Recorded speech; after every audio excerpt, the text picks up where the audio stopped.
Because ಇನ್ನು court ಆರ್ಡರೇ ಬಂದಿರಲಿಲ್ಲ. ಪೊಲೀಸ್ನವ್ರು ಆಲ್ರೆಡಿ ಅರೆಸ್ಟ್ ಮಾಡಕ್ಕೆ ಬಂದ್ಬಿಟ್ಟಿದ್ರು. ಪವಿತ್ರ ಗೌಡ ಅವರು ಯಾವುದೇ ರೀತಿಯಾದ ತಪ್ಪು ಮಾಡಿಲ್ಲ. ಹಾಗಾದ್ರೆ ದರ್ಶನ್ ಅವ್ರು ತಪ್ಪು ಮಾಡಿದಾರ ಅನ್ನುವಂಥದ್ದು ಒಂದು. ಯಾರನ್ನ ಯಾರು ಟಾರ್ಗೆಟ್ ಮಾಡ್ತಾವ್ರೆ ಅಂತ ಸಮಾಜಕ್ಕೆ ಖಂಡಿತ ಗೊತ್ತಿದೆ. ಪವಿತ್ರ ಗೌಡಕ್ಕೆ ತೊಂದರೆ ಆಗಿರೋದಂತೂ ಸತ್ಯ.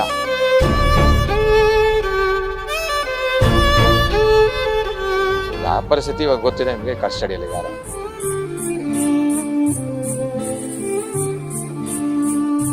ಮುಂದಿನ ಹಾದಿ ಯಾವ ರೀತಿ ಇರುತ್ತೆ? ಫೈಟಿಂಗ್. ಹಾಯ್, ಹಲೋ, ನಮಸ್ಕಾರ. ನೀವು ನೋಡ್ತಾ ಇದ್ರ ಸ್ಪೀಡ್ ನ್ಯೂಸ್ ಕನ್ನಡ. ನಾನು ಐಶ್ವರ್ಯ ಗೌಡ. ಈ ಹಿಂದೆ ದರ್ಶನ್ ಹಾಗೂ ಪವಿತ್ರ ಗೌಡ ಅವರಿಗೆ ಜಾಮೀನು ಸಿಕ್ಕಿರುವಂತದ್ದು. ಆದ್ರೆ ಈಗ ಸುಪ್ರೀಂ ಕೋರ್ಟ್ ಅಲ್ಲಿ ಜಾಮೀನು ರದ್ದಾಗಿ ಈಗ ಪರಪನಾಗ್ರಹಾರ ಸೇರಿರುವಂತದ್ದು. ಇದ್ರ ಬಗ್ಗೆ ಮಾತಾಡಲು ನಮ್ಮ ಜೊತೆ ನಾರಾಯಣ ಸ್ವಾಮಿ ಲಾಯರ್ ಅವರು ಇದ್ದಾರೆ. ಅವ್ರನ್ನೇ ಮಾತಾಡ್ಸೋಗ್ತೀನಿ. ಸರ್, ಇದೀಗ ಪವಿತ್ರ ಗೌಡ ಅವರು ಮತ್ತೆ ಪರಪನಾಗ್ರಹಾರ ಸೇರಿರುವಂತದ್ದು, ಜಾಮೀನು ರದ್ದಾಗಿ. ಸೊ ಮುಂದಿನ ನಡೆ ಯಾವ ರೀತಿ ಇದೆ ಅನ್ನುವಂಥದ್ದು? ಏನಿಲ್ಲ, ಇವಾಗ ಸುಪ್ರೀಂ ಕೋರ್ಟ್ ಅಲ್ಲಿ ಏನ್ ತಿರ್ಗಾ ರಿವ್ಯೂಗೆ ಹಾಕುವಂತ ಒಂದು ಆಪ್ಷನ್ಸ್ ಇದೆ. ಅವ್ರ ಹತ್ರ ಒಂದು ಡಿಸ್ಕಷನ್ ಮಾಡಿ ವೆದರ್ ಹಾಕ್ಬೇಕಾ ಬೇಡವಾ ಅನ್ನೋದನ್ನ ಡಿಸೈಡ್ ಮಾಡ್ಕೊಳ್ತೀವಿ. ಇನ್ನೊಂದು ಡಿಸ್ಕಷನ್ ಆಗಿಲ್ಲ. ಅದ್ ನೋಡ್ಕೊಂಡು ಫರ್ದರ್ ಅದೊಂದು ಇದೆ. ಅದೊಂದು ಬಿಟ್ರೆ ರಿವ್ಯೂಗೆ ಅಕಸ್ಮಾತ್ ಹಾಕಿಲ್ಲ ಅಂದ್ರೆ ಟ್ರಯಲ್ನ ನಡೆಸಬೇಕಾಗತ್ತೆ ಅಷ್ಟೇ. ಕೇಸು ಕಮೆನ್ಸ್ ಆಗಿ ಚಾರ್ಜ್ ಆಗಬೇಕು.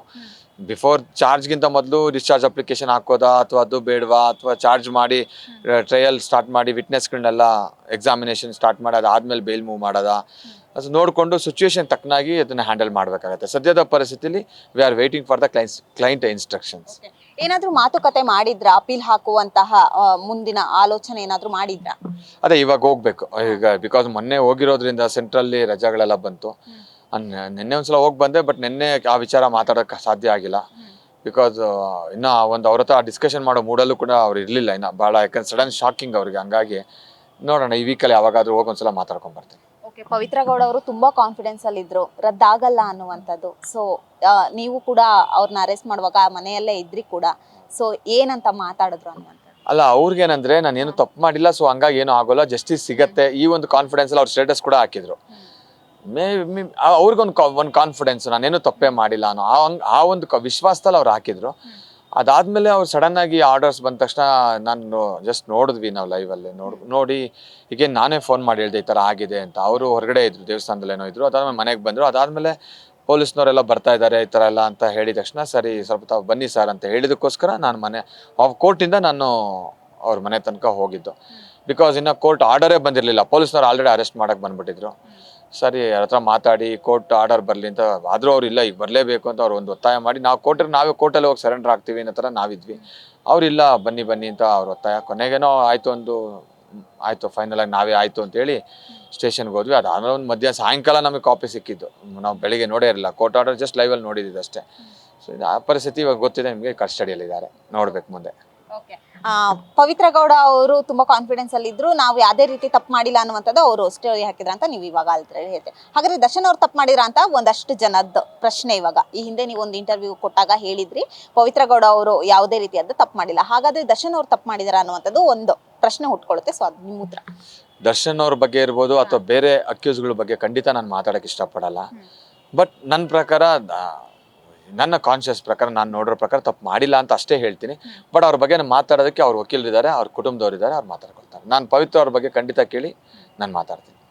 ಪವಿತ್ರ ಗೌಡ ಅವ್ರನ್ನ ಭೇಟಿ ಆಗುವಂತ ಏನಾದ್ರು ಕೆಲಸ ಮಾಡಿದ್ರ ಅನ್ನುವಂಥದ್ದು? ಈಗ ಒಂದ್ 3 ದಿನ ಆಯ್ತು ಅವ್ರು ಹೋಗಿ. ಸೊ ಏನಾದ್ರು ಕಾಂಟ್ಯಾಕ್ಟ್ ಮಾಡುವಂತ, ಅವರ ಪೇರೆಂಟ್ಸ್ ದಿನಾನು ಹೋಗಿ ಮೀಟ್ ಆಗ್ತಾ ಇರುವಂತದ್ದು, ಏನಾದ್ರು ಕಾಂಟ್ಯಾಕ್ಟ್ ಮಾಡುವಂತಹ ಕೆಲಸ ಮಾಡಿದ್ರ? ಇಲ್ಲ, ಇವಾಗ ಆಕ್ಚುಲಿ ಅವ್ರ ಪೇರೆಂಟ್ಸ್ನು ನಿನ್ನೆ ಹೋಗಿದ್ರು. ಬಟ್ ಅವ್ರ ಒಳಗಡೆ ಅಂದ್ರೆ ಜಸ್ಟ್ ಹೋಗಿ ಮಾತಾಡ್ಸ್ಕೊಂಡು, ಹೊರಗಡೆಯಿಂದನೇ ಮಾಮೂಲಿ ಎಲ್ಲರೂ ಯೂಶಲಿ ನಾರ್ಮಲಿ ಎಲ್ಲರೂ ಹೇಗೆ ಹೋಗ್ತಾರೆ ಆಗ ಹೋಗಿ ಮಾತಾಡ್ಕೊಂಡು ಬಂದಿದ್ದಾರೆ. ನಾನು ಹೊರಗಡೆ ಹೋಗಿ ಆಸ್ ಅ ಲಾಯರ್ ನಾನು ಮಾತಾಡ್ಕೊಂಡು ಬಂದೆ. ಸುಮಾರು ಒಂದು ಹಾಫ್ ಆನ್ ಅವರ್ ನಾನು ಮಾತಾಡಿದ್ದೀನಿ ಕೆಲವೊಂದು ವಿಚಾರ. ಅವ್ರಿಗೊಬ್ಬ ಈ ಸಿಚುವೇಶನ್ಸಲ್ಲಿ ಏನು ಮಾಡಬೇಕು ಅಂತ ಭಾಳ ಒಂಥರ ಕ್ಲಾರಿಟಿನೇ ಇಲ್ಲ. ಅವ್ರಿಗೊಂದು ಕನ್ಫ್ಯೂಷನ್ಸ್. ಬಿಕಾಸ್ ಸಾಮಾನ್ಯ ಜನಗಳಿಗೆ ಕಾನೂನಿನ ಪ್ರಕ್ರಿಯೆಗಳ ಬಗ್ಗೆ ಅಷ್ಟು ಐಡಿಯಾ ಇರೋದಿಲ್ಲ.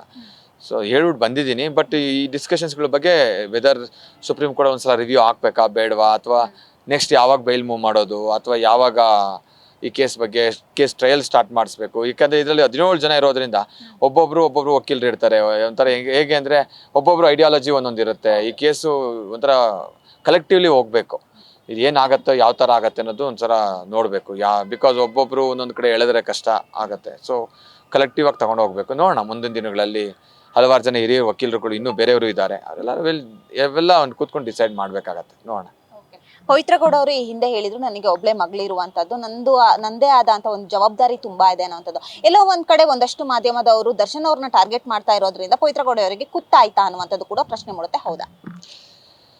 ಅಲ್ಲ, ಯಾರು ಟಾರ್ಗೆಟ್ ಮಾಡ್ತಾವ್ರೆ ಅಂತ ಸಮಾಜಕ್ಕೆ ಖಂಡಿತ ಗೊತ್ತಿದೆ. ಇನ್ನು ನಾನು ಅದ್ರ ಬಗ್ಗೆ ಹೇಳೋದ್ರಲ್ಲಿ ಅರ್ಥನೇ ಇಲ್ಲ. ಬಟ್ ಪವಿತ್ರ ಗೌಡಕ್ಕೆ ತೊಂದರೆ ಆಗಿರೋದಂತೂ ಸತ್ಯ. ಅವ್ರದ್ದೇ ಆದ ಗೋಲ್ಸ್ ಖಂಡಿತ ಇತ್ತು. ಅವ್ರದ್ದು ರೆಡ್ ಕಾರ್ಪೆಟ್ ಪಾಪ ಅಚೀವ್ ಮಾಡಬೇಕು, ಅವ್ರ ಮಗಳನ್ನ ನೋಡ್ಕೊಳ್ಬೇಕು, ಸಿಂಗಲ್ ಪೇರೆಂಟ್ಸ್ ಇದ್ದಾರೆ, ಖಂಡಿತ ಇತ್ತು. ಖಂಡಿತ ಇವತ್ತು ಅವ್ರಿಗೆ ತೊಂದರೆ ಆಗಿದೆ. ಸೊ ಅದು ಆದಷ್ಟು ಅವ್ರಿಗೆ ಬೇಗ ಜಸ್ಟಿಸ್ ಸಿಕ್ಕಿ ಹೊರಗಡೆ ಬರಲಿ ಅನ್ನೋದಷ್ಟೇ ನಾವು ಆ್ಯಸ್ ಅ ಲಾಯರ್ ಅಷ್ಟೇ ಹೇಳಕ್ ಸಾಧ್ಯ. ಓಕೆ, ಒಂದಷ್ಟು ಜನರ ಪ್ರಶ್ನೆ ಮತ್ತೆ ನಾನು ಕೇಳ್ತೀನಿ. ರಮ್ಯಾ ಅವರು ಕಾನೂನಿನ ಮೂಲಕ ಮೊರೆ ಹೋಗಿದ್ರು, ಅವರಿಗೆ ಬ್ಯಾಡ್ ಕಮೆಂಟ್ಸ್ ಏನೋ ಬರ್ತಾ ಇತ್ತು ಅನ್ನುವಂಥದ್ದು. ಸೊ ಪವಿತ್ರ ಗೌಡ ಅವರು ಅದೇ ಕೆಲಸ ಮಾಡ್ಬೋದಿತ್ತು ಅನ್ನುವಂಥದ್ದು ಕೂಡ ಇವಾಗ ಪ್ರಶ್ನೆ ಮೂಡಿರುವಂಥದ್ದು. ಅದಕ್ಕೆ ಅಲ್ಲ, ಪವಿತ್ರ ಗೌಡ ಚಾಟ್ ಮಾಡಿದ್ರೆ ತಾನೇ.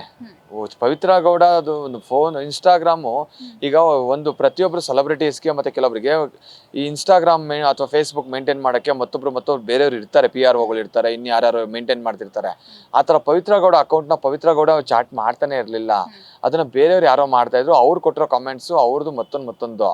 ಪವಿತ್ರ ಗೌಡ ನಾಲೆಡ್ಜಲ್ಲೇ ಇಲ್ಲ ಆ ಕಾಮೆಂಟ್ಸು. ನಾನು ಹೇಳಿದ್ರೆ ಜನಕ್ಕಿದು ಅತಿಶಯೋಕ್ತಿ ಆಗುತ್ತೆ. ಇವ್ನು ಸುಳ್ಳು ಹೇಳ್ತಾ ಇದ್ದಾನೆ, ಅವ್ರ ಲಾಯರು ಅನ್ನೋ ಥರ ಆಗುತ್ತೆ. ಬಟ್ ಹೇಳೋದನ್ನ ಅದೆಲ್ಲ ಕಾಲಕ್ರಮೇಣ ಟ್ರಯಲಲ್ಲೇ ಗೊತ್ತಾಗತ್ತೆ. ಹಂಗಾಗಿ ಆಕೆಗೆ ನಾಲೆಡ್ಜ್ಗಿಲ್ಲ. ಆಮೇಲೆ ಇದ್ದಿದ್ರೆ ಖಂಡಿತ ಪವಿತ್ರ ಗೌಡ ಕೂಡ ಹೋಗಿ ಕಂಪ್ಲೇಂಟ್ಗಳು ಕೊಡ್ತಿದ್ರು. ಸೊ ಹಾಗಾಗಿ ಆಗ ಅಂಥ ಪ್ರಸಂಗ ಬಂದಿದ್ರೆ ಮೇ ಬಿ ಪವಿತ್ರ ಅವ್ರು ಖಂಡಿತ ಕೊಡ್ತಾ ಇದ್ರು ಅನ್ಸುತ್ತೆ. ಇವಾಗ ರಮ್ಯಾ ಅವ್ರು ಕೊಟ್ಟಾಗ ಆಕ್ಷನ್ ತಗೊಳ್ತಾರಲ್ಲ ಪೊಲೀಸು, ಅದೇ ಥರ ಸಾಮಾನ್ಯ ಜನ ಹೋಗಿ ಕಂಪ್ಲೇಂಟ್ ಕೊಟ್ಟ ತಕ್ಷಣ ಪೊಲೀಸ್ ಕಂಪ್ಲೇಂಟ್ ತಗೊಂಡು ಇಮಿಡಿಯೇಟ್ ಆಗಿ ಆಕ್ಷನ್ಸ್ ಏನು ತಗೊಳ್ಳಲ್ಲ. ಬಟ್ ಎನಿವೆ ಅದು ನೀವು ಪವಿತ್ರ ಅವ್ರ ದೃಷ್ಟಿಕೋನದಲ್ಲಿ ಹೇಳಿದ್ರೆ ಖಂಡಿತ ಅವ್ರಿಗೇನೋ ಬಂದಿದ್ರೆ ಖಂಡಿತ ಅವ್ರು ಕಂಪ್ಲೇಂಟ್ ಕೊಟ್ಟಿರ್ತಾ ಇದ್ರು. ನಿಮ್ಮ ಪ್ರಕಾರ ಪವಿತ್ರ ಗೌಡ ಅವರು ನಿರಪರಾಧಿ ಅನ್ನುವಂಥದ್ದ? ಖಂಡಿತ ಮೇಡಮ್, ಖಂಡಿತ. ಆಸ್ ಅ ಲಾಯರ್ ಆಗಿ ಅವರ ವಕೀಲನಾಗಿ ಕೂಡ ನಾನು ಅವ್ರು ಹೇಳ್ತೀನಿ ನಿರಪರಾಧಿ ಅಂತ. ಅಂಡ್ ಆ ಡಾಕ್ಯುಮೆಂಟ್ಸ್ಗಳನ್ನ ಓದಿ ಅದ್ರ ಒಂದು ಏನಿದೆ ಮೆಟೀರಿಯಲ್ ಅದ್ರ ಪ್ರಕಾರ ಖಂಡಿತ ಅವ್ರು ನಿರಪರಾಧಿ. ಒಂದಲ್ಲ ಒಂದು ದಿವಸ ಖಂಡಿತ ಅವರು ನಿರಪರಾಧಿಯಾಗಿ ಹೊರಗಡೆ ಬರ್ತಾರೆ. ಬಟ್ ಅದಕ್ಕೆ ಆದ ಸಮಯ ತಗೊಳುತ್ತೆ. ಟೈಮ್ ಅನ್ನೋದು ಹೀಲ್ ಆಗ್ಬೇಕು. ಸ್ವಲ್ಪ ಸಮಯ ಬಂದಾಗ ಅದಕ್ಕೆ ಉತ್ತರ ಸಿಗತ್ತೆ. ಈಗ 7 ತಿಂಗಳು ಕಾಲ ಜಾಮೀನು ಸಿಗಲ್ಲ ಅಂತ ಹೇಳ್ತಾ ಇದ್ದಾರೆ. ಸೊ ಹೌದಾ, ಮುಂದಿನ ಕತೆ ಏನು ಅನ್ನುವಂಥದ್ದು? ಅಲ್ಲ, ಏನಂದ್ರೆ ಸ್ವಲ್ಪ ಟೈಮ್ ಬೇಕಲ್ಲ. ಸುಮಾರು ಒಂದು 6 ತಿಂಗಳಾದ್ರೂ ಆಗ್ಬೋದು ಅನ್ನೋದು ಒಂದು ಜಸ್ಟ್ ಒಂದು ಥಿಂಕಿಂಗ್. ಆಗ್ಬೋದು, ಸಮಯ ತಗೊಳ್ಬೋದು ಅಷ್ಟು ಅಂತ ಅಷ್ಟೇ. ಮೇ ಬಿ ನೋಡೋಣ, ಲೆಟ್ಸಿ. ಬೇಗ ಆದರೂ ಆಗ್ಬೋದು ಅಥವಾ ಒಂದು ಸ್ವಲ್ಪ ಸಮಯ ತಗೊಳ್ಬೋದು. ಬೇಕು ಅದ್ರದ್ದು ಆದ ಟೈಮ್ ಫ್ರೇಮ್ ಬೇಕು. ಒಂದು ಸ್ವಲ್ಪ ಟೈಮ್ ಪ್ರೊಸೀಜರ್ ಹಿಡಿಯುತ್ತೆ. ಅಪೀಲ್ ಹಾಕುವಂತಹ ಕೆಲಸನ ಯಾವಾಗ ಮಾಡ್ತೀರಾ ಅನ್ನುವಂಥದ್ದು ಸುಪ್ರೀಂ ಅವ್ರ ಹತ್ರ ಡಿಸ್ಕಷನ್ ಮಾಡಿ ಹೇಳ್ತೀನಿ ನಾನು ನಿಮಗೆ. ಸರ್, ಇನ್ನು ಕೊನೆಯದಾಗಿ ಮುಂದಿನ ಹಾದಿ ಯಾವ ರೀತಿ ಇರುತ್ತೆ ಅನ್ನುವಂಥದ್ದು? ಫೈಟಿಂಗ್ ಅಷ್ಟೇ, fighting, legal battle. Thank you so much sir. Yes, ಇದಿಷ್ಟು ನಾರಾಯಣ ಸ್ವಾಮಿ ಅವರ ಮಾತಾಗಿತ್ತು. ಕ್ಯಾಮರಾ ಪರ್ಸನ್ ನಾಗೇಶ್ ಜೊತೆ ಐಶ್ವರ್ಯ ಗೌಡ, ಸ್ಪೀಡ್ ನ್ಯೂಸ್ ಕನ್ನಡ, ಬೆಂಗಳೂರು.